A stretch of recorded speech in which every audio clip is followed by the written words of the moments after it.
L'exchange centralisé Bybit confirme un piratage alors que 1,4 milliard de dollars en Ether quittent leur plateforme. Les amis, les potos, bienvenue.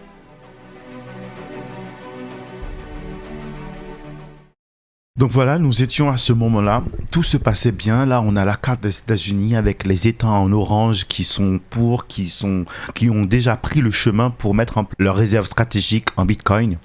Tout se positionnait bien. On a Forge de la Société Générale qui lance un stablecoin. Même si on ne le perçoit pas, même si on ne s'en rend pas compte, il y a des choses derrière qui se mettent en place pour que les altcoins, pour que le BTC puisse partir encore plus fort. Un double bottom sur Ether, prêt à envoyer Ethereum vers les 9000, 8000. On a des NFT qui est en train de pumper. D'ailleurs, On-Chain Hero, franchement, il se met vraiment bien. Comme d'hab, XRP, encore des nouvelles bullish. L'ETF lancé au Brésil, bientôt aux États-Unis. 2016, la même charte que 2020. 2020, la même charte que 2025. Donc concrètement, on se sentait bien, on se sentait en sécurité. Ethereum qui pumpait à 2008. Waouh, c'était vraiment prêt. On était vraiment bullish. Et tout d'un coup, la souffrance arrive. Bybit se fait hacker.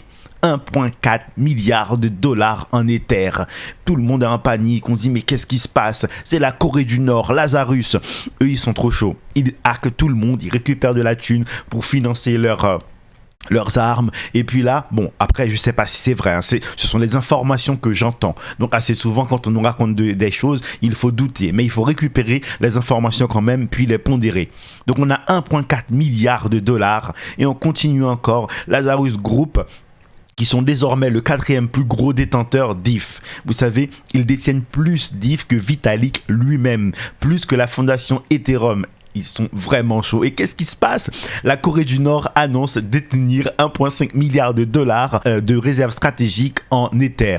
Bizarrement, hein, ils sont forts. Mais vous savez quoi? Pour hacker un cold wallet, c'est pas facile. C'est pas Manager chez moi. C'est Bybit, c'est le troisième plus gros exchange au monde. Donc maintenant, ils ont plus de thunes que Vitalik Buterin. Bien évidemment, Vitalik le prend mal.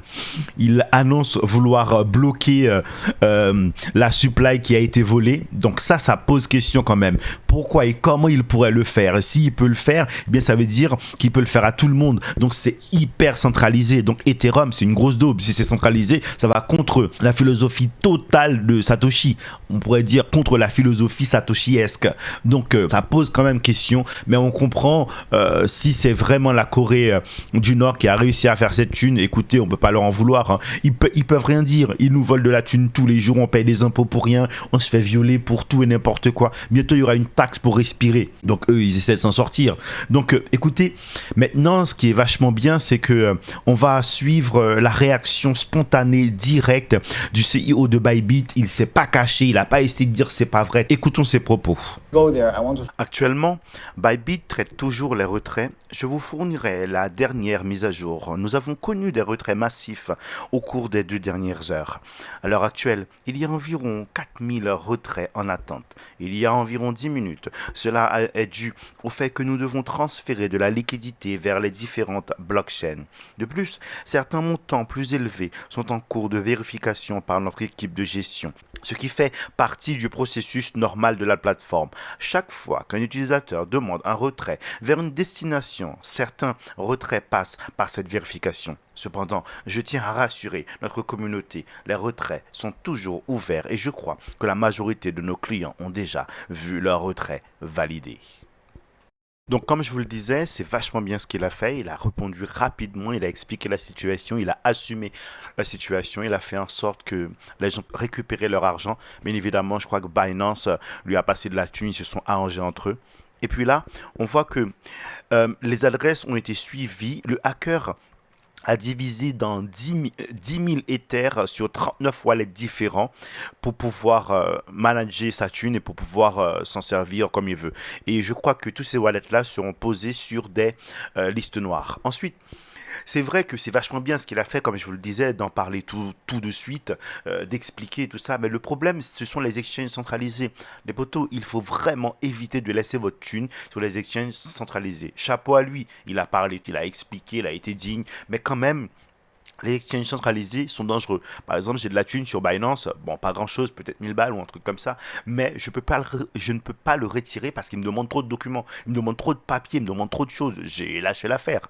Donc maintenant, moi personnellement, j'utilise que des DEX. Et concrètement, ça fonctionne très bien.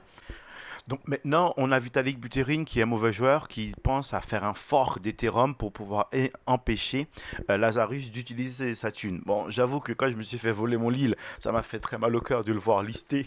C'était très dur, mais là, je sais pas. Un fork pour empêcher, bah oui, c'est quand même une grosse somme. On va suivre ça de très près. Et pendant qu'on essaye de suivre ça, pendant qu'on essaye de suivre toute cette histoire de très près, eh bien, le groupe Lazarus, eux, sont en train de changer leurs Ethers en Bitcoin. Ça y est, c'est fini. Un fork servira pas à grand chose. Bref, écoutez, suivez-moi sur Twitter. Mon compte c'est @José1William. Je partagerai les informations plus rapidement parce que faire des vidéos pour tout et n'importe quoi, c'est pas possible. Mais par contre, sur Twitter, ça peut le faire, ok? Et on continue maintenant avec on a Kanye West qui dit qu'il va lancer son même coin et que tous les autres sont des faux, qu'il gardera 70% de la supply pour empêcher que ça dump.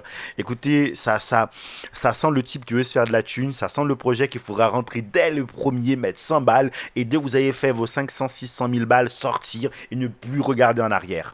Je pense que ça va être ça le délire.